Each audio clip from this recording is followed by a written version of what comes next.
Okay, so we're having a really interesting conversation here on the channel. Remember, this is strictly for entertainment purposes only, so don't take anything I do here too seriously. Remember, this is whimsy, so we're supposed to be having fun.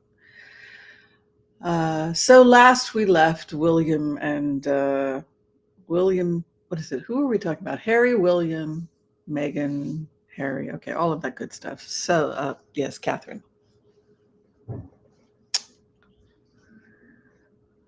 Let's talk about the remotes. Now, there's been a lot of rumors and speculation about what happened to Catherine, Princess Catherine, we will call her.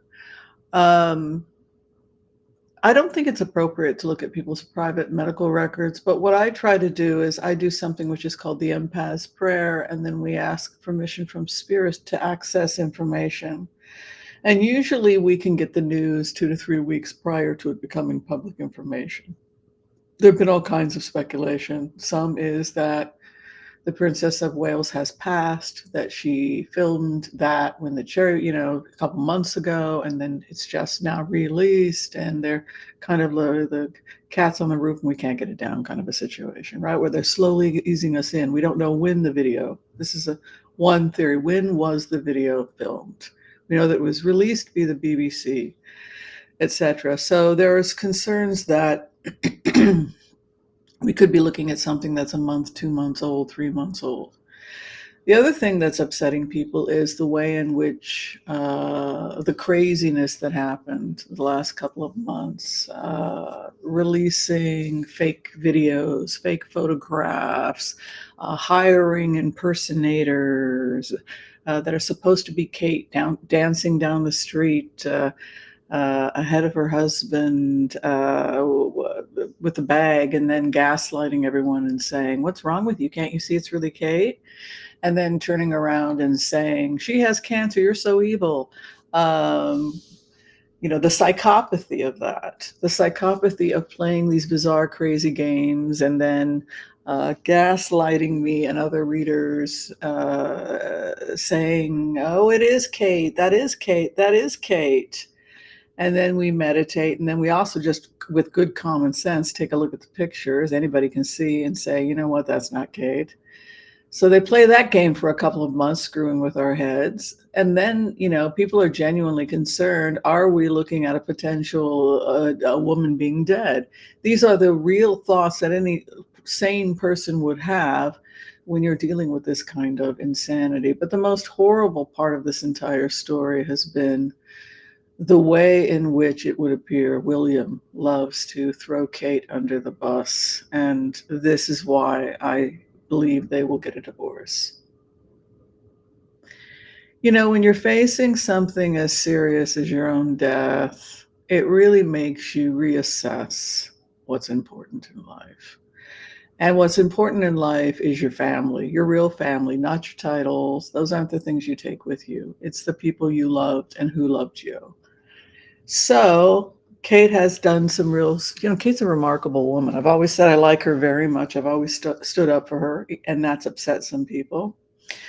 Um, but I see someone who's truly a remarkable person in Kate, and her energy is really remarkable when you're in it. But anyway, it's been interesting today as I meditate as William. I feel a couple of things. I'm a remote viewer who uses a technique called heart-centered remote viewing. So it's my job, to the best of my ability, to feel the feelings and emotions or thoughts of another person. So when I put myself in the shoes of William, I feel, I just got hair there. I feel contrition. I feel a sense of contrition. I feel a sense of humility and contrition, because I tried to justify my actions by saying this is what's good for the firm. Everything I do as William is for the firm. It's for the good of the firm. I lost my freedom for the firm. I gave it all for the firm. I'll do anything for the firm. I'll do anything to protect the firm, blah, blah, blah, blah, blah, blah, blah, blah, blah. So I try to justify the psychotic, crazy war I have with my brother by implying that my brother has become an enemy of the firm, his wife is an enemy of the firm, and anyone who is a threat or an enemy of the firm we get to take out. We will be heartless. So this is the crazy ideas that go on in William's wingnut head, so much so that he now has convinced all of Britain that Meghan is the devil incarnate. Meanwhile, on the other side of the pond, the people that actually know her, work with her for years, don't know what the hell the people in Britain are talking about. So this is the power of the media, right? You also have to think of things in terms of William. William was the one that had to be the academic. He was the one that had to memorize everything and know his ancestors and know the church and go to the church on Sunday and learn the Latin and learn things that Harry didn't. Harry got to stay on the couch and cuddle with his mom and be his little love bug and watch movies. It was William that had to do the hard hours, the academia. And so for that reason, he has more to hold on to and more he needs to defend, if nothing else than to justify how many years he sacrificed learning about it, learning about the church, learning about the monarchy. And so any attacks against the monarchy are going to be taken care of. He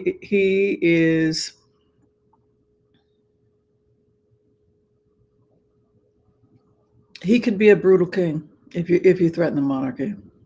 You don't threaten the monarchy under William. That is how I feel. Now, here is the situation when you sit down to the meeting with the firm. You've got Anne sitting across from William,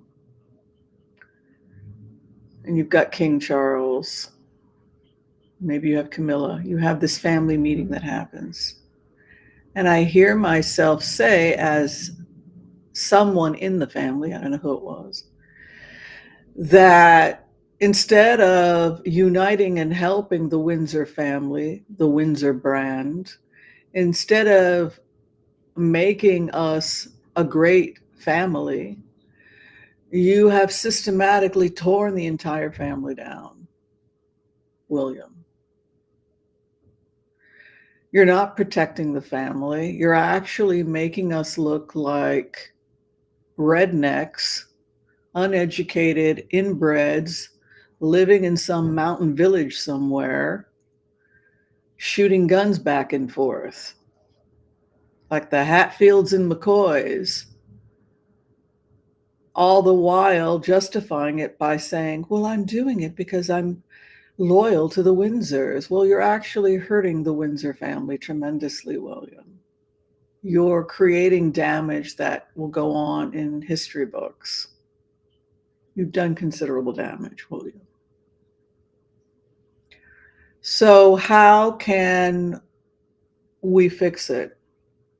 Well, I feel as William, humbled, petulant,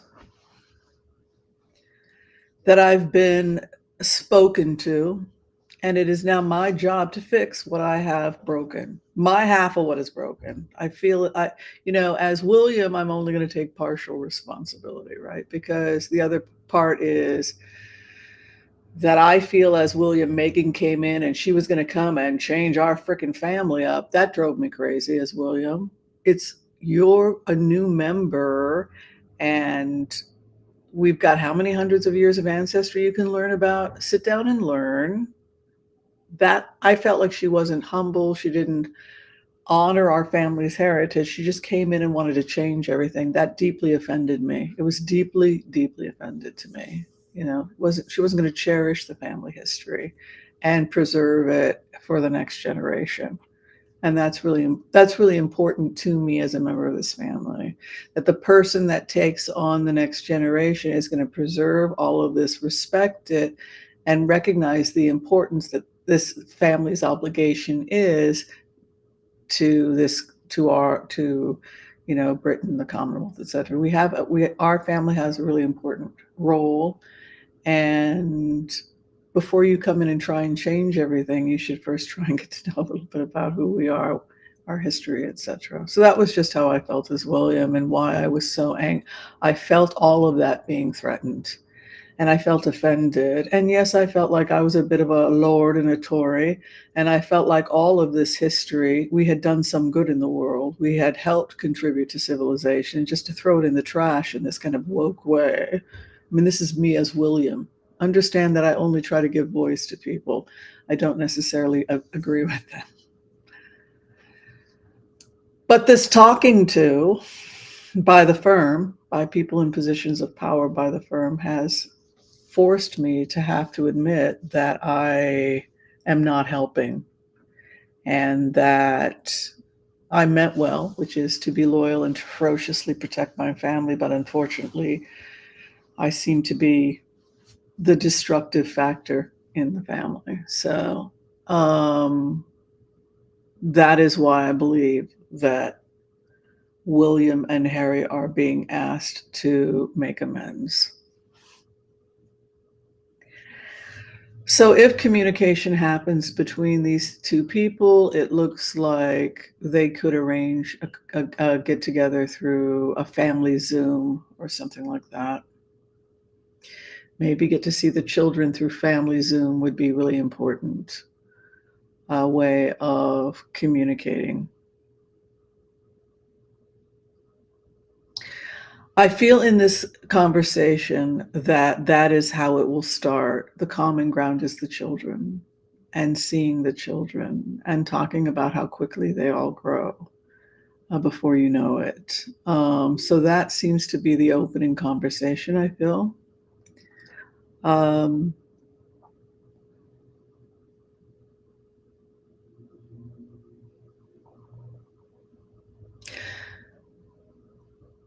I think there is a part of William that is starting to realize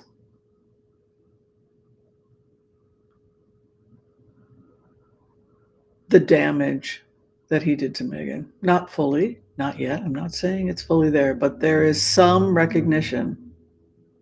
Do you see what you did to my wife? Do you see my wife's face? Do you see how much pain my wife is in because of your actions? Well, I just meant to protect her. Well, she's our family.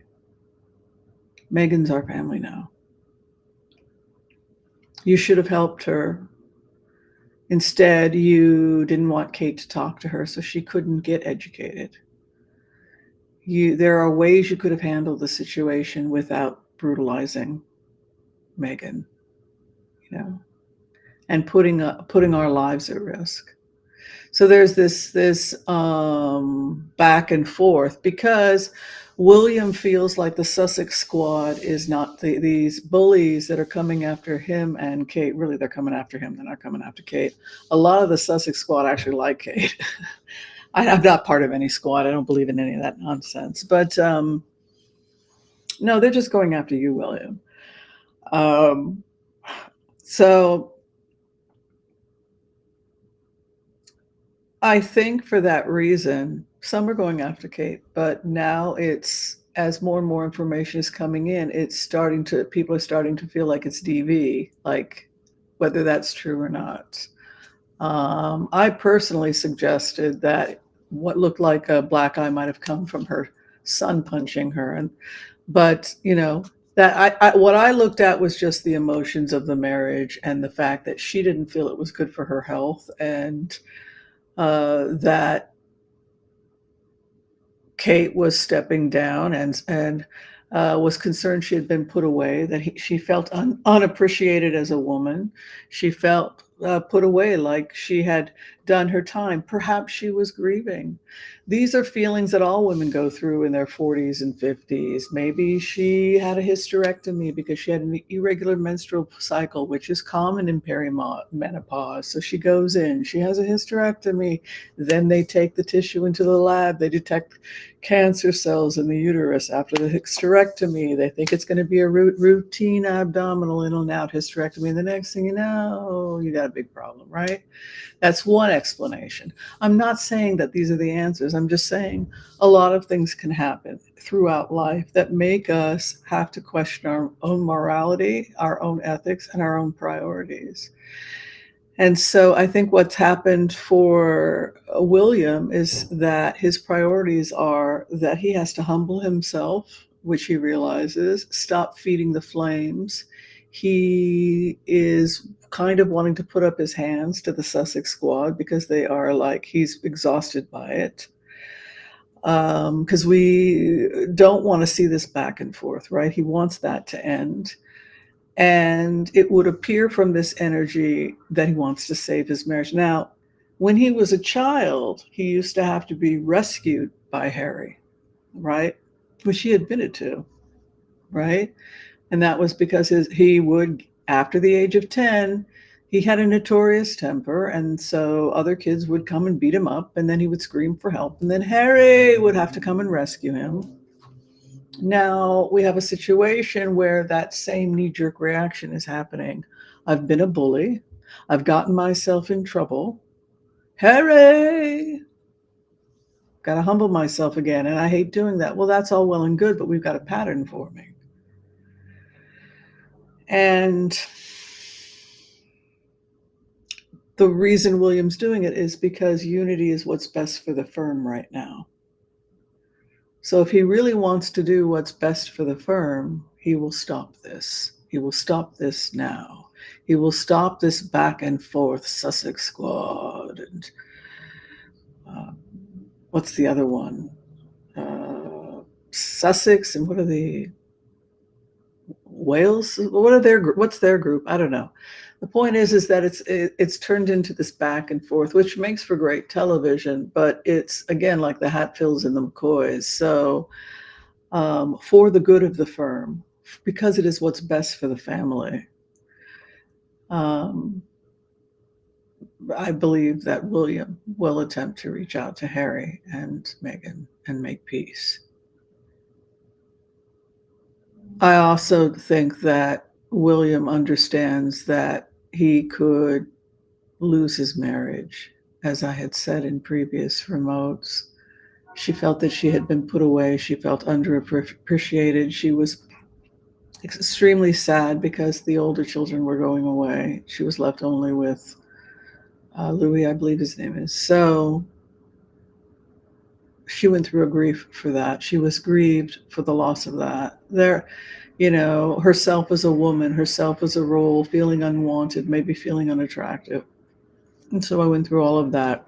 I was concerned about drug and alcohol abuse with both of them, possibly prescription drugs for depression, sleep, etc. I was concerned about that. And now William is actually publicly saying that his wife is depressed, has trouble eating, etc. So relationships are complicated, people are complicated, but because of this new energy coming in that seems to be suggesting that William is motivated by, if he is truly motivated by what is best for the firm, then he will make amends and humble himself. And that is why I believe I stand with my predictions from a couple of weeks ago that we are moving towards reconciliation, because if William does not change, he will most certainly be divorced. And he needs to fess up to the AI picture that he put on Kate, the statements that were offensive about Meghan and Harry's children, which I also believe came from him. He needs to stop putting it on Kate. Crazy pictures, etc., hiring fake people, stunts, all of that. He needs to own his behavior and stop scapegoating people. All right. I want to thank you all for your love and support of this channel. If you haven't had a chance to do so yet, be sure and share, like, and subscribe. If you're trying to get in for a psychic reading with me, all that information is below, as is information to see me for general health and wellness coaching as a naturopathic doctor and herbalist. All right. Thank you, everyone, for listening. And remember, take this with a grain of salt. I'm just an entertainer. And of course, be kind to all so that all can be kind to you too. And thanks for listening. Bye, everyone.